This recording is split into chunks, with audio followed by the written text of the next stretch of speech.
आज दुनिया के 40 से अधिक देशों से तकरीबन 200 कलाकार एक साथ आए हैं केवल एक विचार के सम्मान में, महात्मा गांधी। वे कोई प्रचार नहीं कर रहे, न कोई चुनाव जीतना है उन्हें, न किसी आईटी सेल से जुड़ी रणनीति चलानी है। वे केवल एक चीज को महसूस कर रहे हैं, करुणा, सत्य और अहिंसा, जो गांधी के विचारों का मूल है। इसीलिए उन्होंने एल्बम का नाम रखा गांधी मंत्रास ऑफ कंपैशन।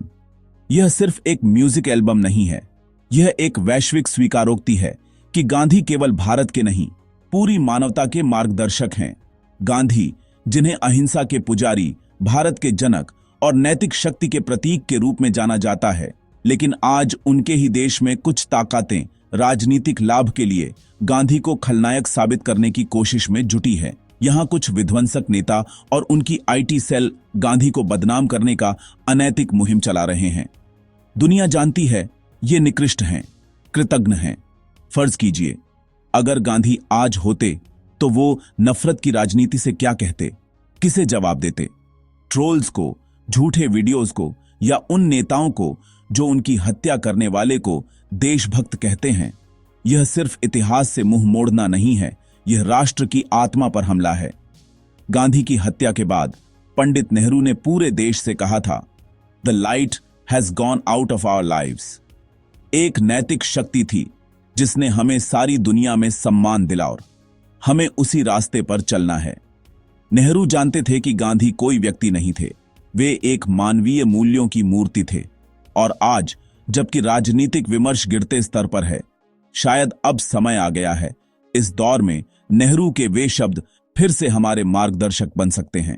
दुनिया भर में स्कूलों, विश्वविद्यालयों और मानवाधिकार संगठनों में गांधी का अध्ययन होता है। दक्षिण अफ्रीका से लेकर अमेरिका तक उनकी प्रतिमाएं खड़ी हैं। संयुक्त राष्ट्र ने गांधी जयंती को अंतर्राष्ट्रीय अहिंसा दिवस घोषित किया है। और भारत में यहां कुछ नेता और उनके प्रचारक गांधी के विचारों को वीकनेस, उनकी विनम्रता को ढोंग और उनकी हत्या को जरूरी बताने लगे हैं। यह केवल शर्मनाक नहीं है, यह ऐतिहासिक विश्वासघात है। गांधी मर नहीं सकते क्योंकि सत्य और करुणा को कोई गोली नहीं मार सकती।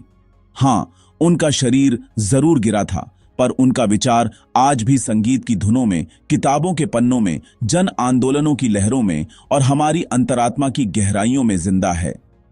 बापू अमर हैं और जो उन्हें मिटाना चाहते हैं वे केवल इतिहास में धूल बनकर रह जाएंगे।